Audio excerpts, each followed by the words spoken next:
Ladies, gentlemen, and adventurers of all ages, with patch 8 newly released for Baldurs Gate 3 and the addition of one new subclass for each of the classes, we've got a ton of new gameplay potential in a game that was already just full to the brim with replayability. As a result, I know a bunch of people are starting new playthroughs of the game, and before you start, or maybe catching you early on in your journey, today I'd like to have a chat about 10 of what are essentially character concepts I think would be thematically fun, numerically quite strong, or a mix of the two, with the hope of offering some ideas for your fresh playthrough that could turn into some really silly builds later on. And all of this will be based around multiclassing as well, as it's the best way to create funky synergies and just have fun with the game as far as I'm concerned. First up then, I know this one is going to be a pretty popular concept, but it's a mix of Circle of the Moon Druid and the new Swarmkeeper Ranger subclass. Swarmkeeper at level 3 gets to have a swarm active that follows him around and can do extra damage after you hit with attacks, and this is one of the only ways to actually get bonus damage on your attacks while in wild shape form as a druid, as they do work together, which is a logistical reason to pair these two subclasses, but of course thematically, being a druid transforming into an animal form and then being followed by a swarm of animals just feels like a perfect combo to me for role-playing purposes as well. That said, my general recommendation for this is to go for a proper split, specifically level 7 druid and level 5 ranger. This lets you mix owlbear, wild shape form, which is incredibly powerful, with your swarm powers as well. But also at the 5th level of ranger, you get extra attack. As for level order, ability point split, and feats for this setup, you want 16 dexterity, 15 constitution, and 17 wisdom at level 1. Then keep taking druid levels. Your feat at level 4 should be tavern brawler to boost our constitution to 16, and for bonus strength modifier on unarmed attacks, as wild shape attacks count as unarmed. Then one more level to hit level 5 moon druid, so you can get wild strike for the bonus attack in wild shape form. After that, you want 3 levels in Swarmkeeper Ranger to get your swarm up and running, and my main recommendation is to use the Moth Swarm, which lets you choose between bonus damage when you hit an enemy, blind status when you hit an enemy, or a 10-foot teleport for yourself after you hit an enemy once per turn. Though any of the swarms will do, blind is just the best status option you can get from them. Then you want your 6th druid level to get owlbear form, which will be your best wild shape option moving forwards, 4th level of ranger for the feat, which we instead use as an ability score improvement to bump our wisdom up to 19, which can then get to 20 through the actual playthrough of the game as well. Then finally, just that last level of druid for 4th level druid spells too. Next up, a bit of a sillier one, but one that will definitely have its uses, which I like to call the Kickmaster. This one uses the new Path of Giants Barbarian, which gets extra proficiency bonus on throwing attacks during rage, and can generally be good for throwing in weapon-based builds as a whole, but at level 5 it gets Boot of the Giants, a bonus action athletics check to kick an enemy, dealing unarmed damage and knocking them around similar to Shove. But you can kick enemies that are up to double the weight that Shove can move, and that's before the fact that Giants Barbarian gets a size increase, basically the enlarge spell, as part of their enrage. Taking 8 levels of Path of the Giants Barbarian, then combining this with 4 levels of Thief Rogue to gain an extra bonus action each turn, and then you can kick people twice as much and twice as hard, and with expertise on your athletics rolls. Yes, this is a meme. It still has the power of a barbarian under all of it, and you can get a lot of good out of playing it in a more standard way with just like throwing attacks. Or you can play full kick people off terrain, kick people into hazards, or just kick them for the pure fun of it. As for level order, ability point split, and feats for this setup, you want 16 dexterity, 15 constitution, 17 strength at level 1, the rest of the stats can be minimum. Start with your barbarian levels. The feat at level 4 should be tavern brawler for bonus strength modifier on unarmed attacks, and the extra 1 strength as well. Then 5th level gets you Boot of the Giants, and for the meme, you could stop here and shove your 4 levels right into Thief Rogue there and get the multi-kick online as quick as possible, but for proper effectiveness, you'd probably want level 6 in Path of the Giants first for Elemental Cleaver, which beefs up your weapon throws too. Then you can kick and throw and kick and throw, and then your next 4 levels should go into Thief Rogue to get yourself expertise on athletics, get the bonus action at level 3, and then at level 4 you can take the ability score improvement, and here we will bump strength up to 20. Then grab your last 2 levels in Path of the Giants Barbarian, which will get you another feat, and you could grab something defensive if on higher difficulties too. Otherwise, Savage Attacker is a great general damage increase that also affects our throwing attacks and our kicks too. Our third character concept of the day is level 8 Hexblade Warlock, the new subclass that is is so obscenely powerful that you could argue it should be multi-class and do pretty much any build even at level 1, and then mixing it with level 4 Swashbuckler Rogue, which is also new. Take Hexblade at level 1, which gives you Hex Warrior for some solid proficiencies. You get Bind Hexed Weapon, which lets you bind with whatever weapon you want, and gives that weapon a chance to apply Hexblade's Curse on hit for free. This is right around a 20% chance, which is solid in itself, but you can also manually apply Hexblade's Curse for a bonus action once per short rest, which gives bonus damage equal to proficiency bonus, and reduces the number needed to get a critical hit. You also, for 1 level in this class, get access to the Shield spell, which is great for defense, and Eldritch Blast, which is a solid cantrip as well.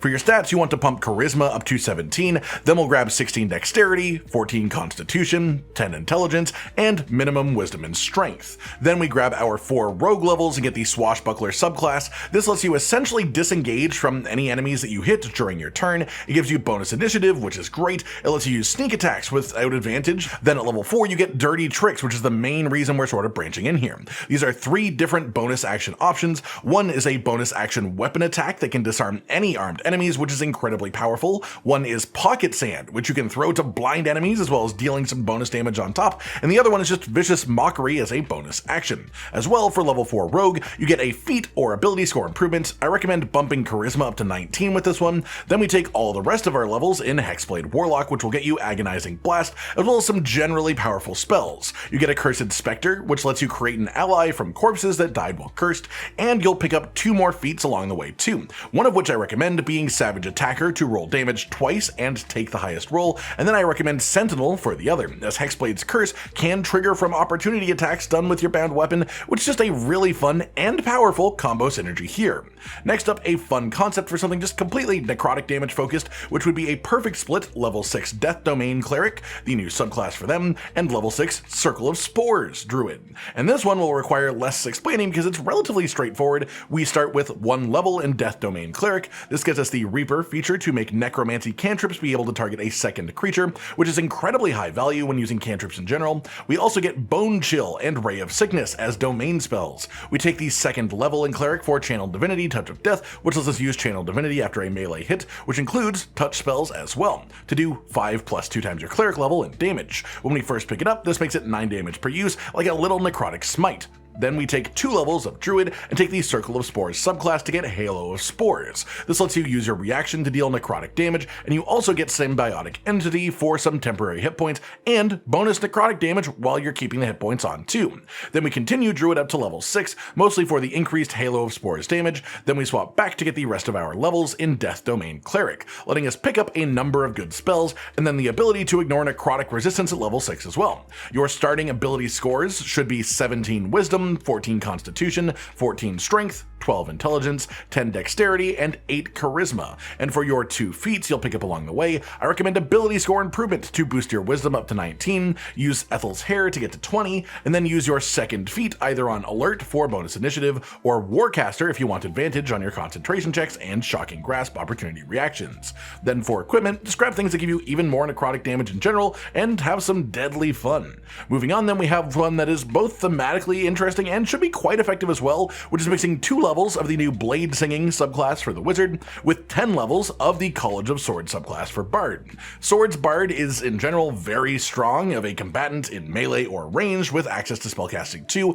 Bladesinging Wizard is another melee and spellcaster mixing subclass that actually synergizes incredibly well with this. For level 2 Bladesinging Wizard, you can get Wizard spellcasting, which in itself is fantastic, letting you learn spells the easy way, and then at level 2 you get Blade Song. You can use this twice per long rest. It lasts for 10 turns after casting. While active, it gives you increased AC and movement speed, which are both lovely for Swords Bard as well. While this is active, any weapon attacks that you do will build Blade Song healing charges, and any spells that you cast will build Blade Song damage charges. Then you can use Blade Song Climax to jump to a spot of your choice and do damage that is boosted per damage charge to an enemy in the radius, as well as healing that is boosted per heal charge to each ally in the radius. The major negative is that this doesn't work with medium armor or heavy armor, as well as with shields, and you must have a sword of some type in your your main hand. But guess what is a really good sword that would benefit from high movement speed and thematically fit incredibly well for this? Phalar Alluve, the classic fantastic early longsword that can exude either the sing or shriek melody ability to buff allies in the radius around you or debuff enemies in a radius around you. After those first 2 levels of Wizard, you put all of the rest into College of Swords Bard. At the 3rd level, you get your blade flourishes, giving you access to extra attacks, as well as the dueling fighting style for 2 bonus damage with your weapon. And then you get the extra attack at Bard level 6 as well. On top of that, you get the beauty of being a Bard and having access to all the Bard spells, but also having Wizard spellcasting as an option, and being a multiclass between 2 full spellcasters, you have access to 6th level spell slots as well. For base stats, you want 17 dexterity, 15 charisma, 14 constitution, 12 intelligence, minimum strength, and wisdom. For your 2 feats, you want 2 ability score improvements, first boosting dexterity to 18 and charisma to 16, then boosting dexterity to 20. Next up, I want to talk about another fun sword and magic sort of mix of a totally different kind, which is Hexblade Warlock mixed with Wild Magic Barbarian. And this is partially because Hexblade is just so good at mixing, but also because while it doesn't often come up, Barbarian's spellcasting stat is charisma, so taking specifically Wild Magic Barbarian and mixing it with a Warlock is quite a fun concept in general. But Hexblade specifically just gives you so much bonus power even on a Barbarian, as now your main weapon can be your bound hexed weapon, you get Shield as a spell, you get Eldritch and Agonizing Blast, you get a feat for 4th level as well, and you can shove your other 8 levels into the Wild Magic Barbarian, which may not be the strongest Barbarian subclass, but is a really fun and chaotic one to play that Hexblade serves to make much better and stronger than it would be otherwise. And you get your Bolstering Magic at level 6 as well, you get 2 feats from your Barbarian levels, and you get your extra attack from the Deepened Pack from Warlock, which stacks with other extra attacks, outside of Honor Mode at least, and you get Feral Instinct for bonus initiative as well. For level order, you want to start with 1st level Hexblade as the main basis of our stat choices, then we take 5 levels of Wild Magic Barbarian to get to the extra attack, and then our 3 remaining Warlock levels, then our remaining Barbarian levels at the end. For your base stats, you're going to want to get to 16 Charisma, as that's also our melee weapon attack stat due to Hexblade, 16 Dexterity, 14 Constitution, 12 Wisdom, and then minimum Intelligence and Strength. For your feats, you want 2 of them to be ability score improvements to boost your Charisma up to 20 total, and then your 3rd to be Great Weapon Master, ideally. We have boosted crit chance, and we will also always have advantage on attacks thanks to Reckless Attack, so both sides of Great Weapon Master are incredible in this setup. After that, we are breaking out into some triple multi-classing options, a split with the new Shadow Sorcerer subclass at level 6, with the new Oath of the Crown subclass for Paladin at level 5, and then 1 level of Hexblade as well, just to sort of tie it together under one big charisma-based bow. I'd recommend starting with the 1 level of Hexblade just to get all of the goodies that we talked about for 1 level Hexblade, the most important part being that our melee weapon will now roll based off of charisma once you use Bind Hexed Weapon. Then I'd recommend just doing the 6 levels of Shadow Magic Sorcerer, then round off with the 5 levels of Paladin. For Shadow Magic Sorcerer, you get Superior Dark Vision, you get Darkness inbuilt with an extra sorcery point cost Darkness as well, which lets you play from the inside of Magical Darkness for what is already one of the strongest setup concepts in the game. You get Meta Magic as well as a concept, and you will have 6 sorcery points per long rest. You'll also have Charisma as your spellcasting modifier, which is incredible too, and you get the Hound of Ill Omen, which is a nice extra bonus dog. Then when you start getting Paladin levels, you can build more tankiness and more towards a melee damage focus, which works great with our Darkness options. You can use Paladin Smites with Meta Magic as they count as spells, which can create some really funky outcomes as well. And with the Oath of the Crown subclass specifically, you can taunt nearby enemies so that they have to either try to attack you in darkness or have disadvantage against any allies that they would have to attack instead. And of course, if you happen to go Oathbreaker, thematically it would make even more sense, but for the pure strength purposes, I think that the Oath of the Crown is the way to stick with for sure. For your level 1 stats, this is one that wants to go all in on Charisma, and with 2 feats, I recommend 17 Charisma, 16 Dexterity, 14 Constitution, 10 Wisdom, and minimum Intelligence and Strength. For our 2 feats, you want to use 1 on Ability Score Improvement to get Charisma to 19, then use Ethel's Hair or whatever else during your playthrough to get it to 20. For your other feat, I generally recommend Warcaster for concentration spells. Otherwise, Alert for extra initiative is always pretty great too. Then we have another fun multi-spell casting and melee option, which is level 6 Bladesinging Wizard, level 6 Hexblade. For this, I recommend going Hexblade level 1, 1, then 2 levels of Wizard to get Bladesong, 5 levels of Hexblade, and then the remaining 4 levels of Wizard after that. This starts you off with Charisma as your attack modifier, which is great, and Hexblade's Curse, which is great as well as Eldritch Blast. Then you wrap around to pick up Bladesong from the Wizard levels, which is quite a powerful tool, especially when mixed with a Hexblade Warlock being just a great mixed martial fighter and spellcaster too. Then we grab more levels of Hexblade, a Cursed Spectre to create bonus allies at Hexblade level 6, then we dump all of our remaining levels into Wizard, get another extra attack that stacks outside of Honor Mode because of the Deepening Pack extra attack from Warlock, we get another Bladesong charge, and from here, you just have a lot of power potential from spamming out spells and attacks during Bladesong and then Bladesong Climax itself, with everything except for your Wizard spells being Charisma based too.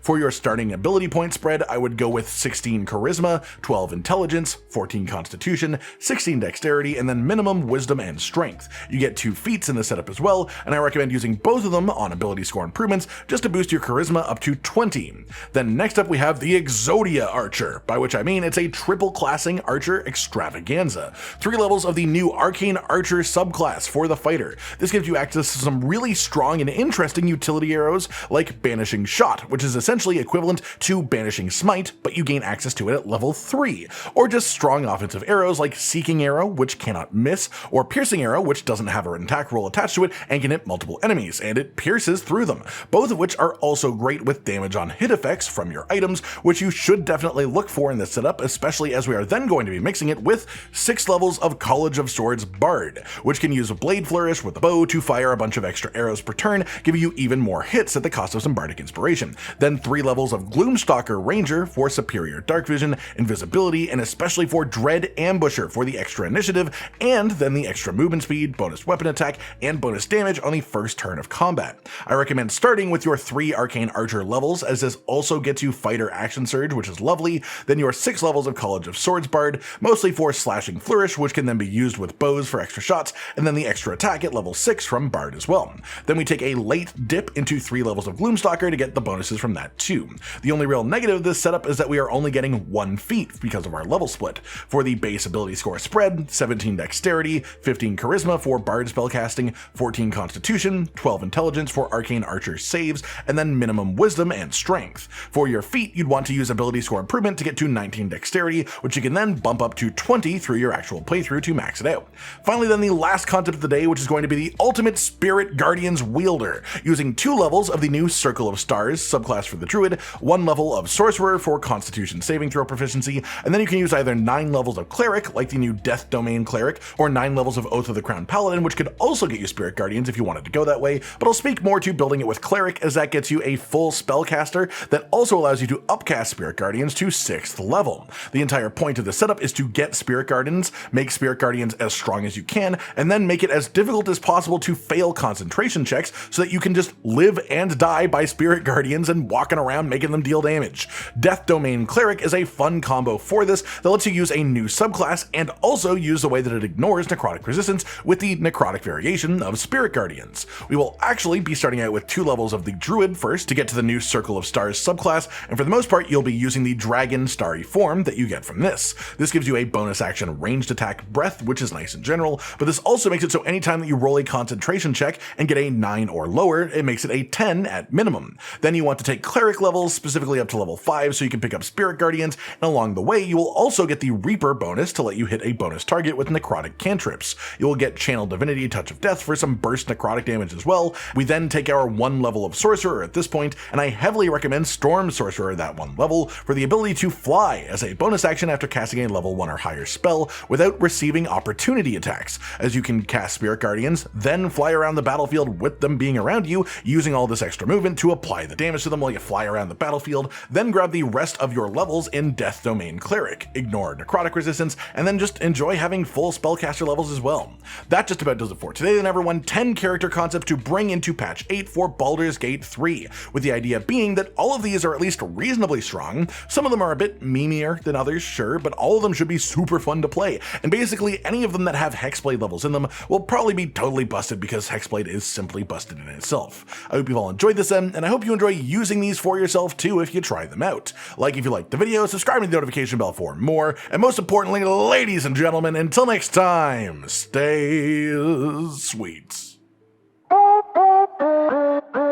Josh, Cotton, and Hollow with the videos, dropping the humor like a hammer on your tippy toes, bringing entertainment on a daily arrangement to take our insanity and turn it into entertainment. Yes, I said entertainment twice, to reiterate that it is nice to look into your faces on a mostly daily basis when you let us in your homes to make the whole world a stage. Goodbye.